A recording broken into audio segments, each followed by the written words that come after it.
Welcome back Siva.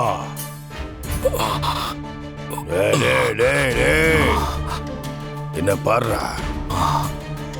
ஏய், நான் பேசுறது கேக்குதா? பதில் சொல்றா. கேக்குதா? கேக்குது. எங்க உன் பேர் என்ன சொல்லு? சிவா. நான் யாரு? வர்மா.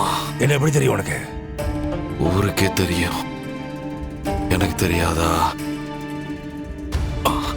நீ ஒரு ஃப்ராடு, கிட்னாப்பர், ஸ்மக்லர், சீட்டர், மிருகம்,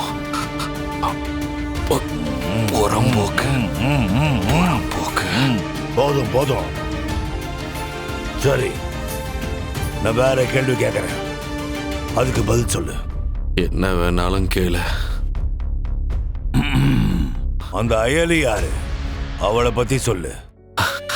அவளா? ஏய், அயலியா? இந்த சிவா இருக்கான்ல, சிவா உயிரோடு இருக்க காரணமே அவதான், அயலி தான். அவ மட்டும் என் லைஃப்ல வரலனா நான் என்னைக்கோ செத்துருப்பேன். டேய், எனக்கு எல்லாமே அவதான்டா. டேய், இங்க வாயேன், இங்க வா. She's my angel. அவன் உயிர்ரா, என்னோட ரத்தம், சதை எல்லாமே அவதான். என் மூச்சு காத்து அவதான், என் வானம் பூமி எல்லாமே அவதான். எடுத்துறா. லவ் ஸ்டோரியா? ஆமாயா, லவ் ஸ்டோரி தான். யாருடா வேணும் லவ் ஸ்டோரி? சொல்லு. உனக்கு ஏடி தெரியுமா? ஏடி உன்னதான்டா கேக்குறேன். ஏடி உனக்கு தெரியுமா? பதில் சொல்றா. பாருடா டேய்.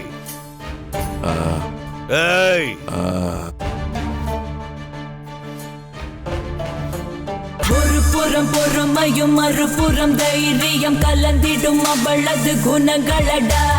கூட்டுக்குள் சிறு கிளி வெளியேனில் பறந்திவள் கலந்திடும் மாற்றத்தின் முழுமையிவள். நந்தினி நந்தித மேதினி விஸ்வ வினோதினி நந்தனுதே கிரிவர விந்திய சிரோதினி வாசினி விஷ்ணு விலாசினி ஜிஷ்ணுதே. நினைச்சா போதும் பக்தி என்றால் அவளே. வீட்டை தாண்டி போனா போதும் புயலும் மழையும் அவளே. பொறுமை காக்கும் உள்ள பயமோ துளியும் இல்ல. உலகில் உள்ள சக்தி எல்லாம் அவளுக்குள்ள தானடா. ஒரு புறம் பொறுமையும் மறுபுறம் தைரியம் கலந்திடும் அவளது குணங்களடா. கூட்டுக்குள் சிறு கிளி வெளியேனில் பறந்திவள் கலந்திடும் மாற்றத்தின் முழுமையிவள்.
ஜி, என்னாச்சு?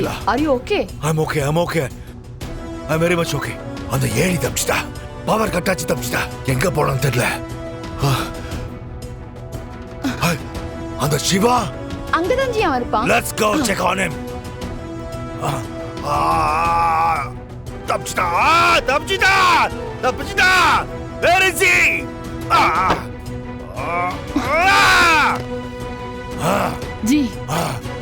ஜி ஜி சிவா தப்பிச்சிட்டா வாங்க ப்ளீஸ் தப்பிச்சிட்டா ஷீலா வாங்க ஜி, போலாம். தப்பிச்சிட்டா I missed him I missed him ஜி வாங்க ஜி கண்டுபிடிச்சிடலாம் வாங்க எடி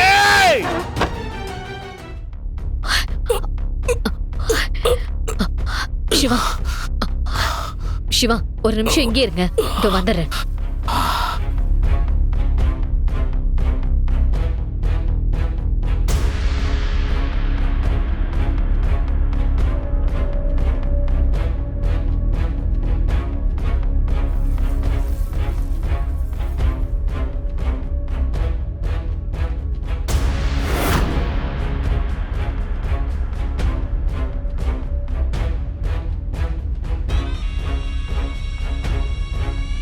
ச்சே, ஒரு அப்பாவா உங்க பொண்ணுக்கு உங்களால முடிஞ்சதை நீங்க செய்யணும். முதல்ல ஒரு ஆம்பளைக்கு லட்சணம் சொந்த சம்பாத்தியத்துல குடும்பத்தை பாத்துக்கிறது தான். அதை விட்டுட்டு அடுத்தவங்க சொத்துல தான் ஏன் பொண்ணை வளர்க்கணும்னு சொல்றதெல்லாம் கேவலம். அந்த அளவுக்குலாம் திராணி இருந்திருந்தா ஏன் இந்திரா நீ இவனை வேண்டான்னு சொல்லிட்டு வந்திருக்க போற? இவன் லட்சணம் தான் என்னன்னு எல்லாருக்குமே தெரியுமே. இந்திராணி என்ன பேசுறான்னா அதுல ஒரு அர்த்தம் இருக்கு. உங்களுக்கெல்லாம் என்ன பத்தி பேசுறதுக்கு எந்த ஒரு தகுதியும் கிடையாது. ஏய் இந்திரா, ஏதோ நான் இந்த சொத்துக்கு ஆசைப்பட்டுதான் இங்க வந்து பேசிக்கிட்டு இருக்கேன்னு நினைச்சுக்கிட்டு இருக்கேன். இப்ப கூட இதை விட்டுட்டு வந்துட்டேன்னு வச்சுக்க, உன்னையும் பாவையையும் நான் மகாராணி மாதிரி பார்த்துப்பேன். இப்ப நான் அந்த அளவுக்கு பெரிய ஆளா இல்லைனாலும் என் கெப்பாசிட்டி என்னன்னு உனக்கு நல்லா தெரியும். இந்த பார், இது என் பொண்ணோட உரிமை. அதை நான் வாங்கி கொடுத்தே தீருவேன். ஏய், என்ன நானும் போனா போட்டுன்னு அமைதியா இருந்தா என்ன பேசிக்கிட்டே இருக்க? என்ன நாங்க என்ன பண்ணா உனக்கு என்ன? ஃபர்ஸ்ட் நீ யாரு? எங்க இருந்தோ வந்து எங்க அக்காவை ஏமாத்தி கல்யாணம் பண்ணிக்கிட்ட. அதுக்கப்புறம் தான் எங்க அக்கா உன்னை பத்தி தெரிஞ்சுக்கிட்டு தூக்கி எரிஞ்சிட்டு வந்துட்டாங்கல்ல. இன்னும் உனக்கு இங்க என்ன வேலை? முதல்ல இங்க இருந்து கிளம்பு. டேய், என்னடா ஆள் ஆளுக்கு இதையே சொல்லிட்டு இருக்கீங்க? அப்படி என்னதான் என் லட்சணத்தை பத்தி உங்களுக்கு எல்லாம் தெரியும்? புரியல எனக்கு. அப்படி நான் என்ன பெருசா பண்ணிட்டேன்? சும்மா இதையே சொல்லிட்டு இருக்கீங்க. உங்க லட்சணத்தெல்லாம் நான் சொல்லட்டுமா? உண்மையெல்லாம் எடுத்து விட்டேன்னு வை, அப்புறம் ஊர்ல ஒருத்தர் கூட உங்களை மதிக்க மாட்டாங்க. தேவையில்லாம சீண்டாதீங்க, சொல்லிட்டேன். என்னடா இதான் சாக்குன்னு உன் வன்மத்தை எல்லாம் கக்கலான்னு பாக்குறியா?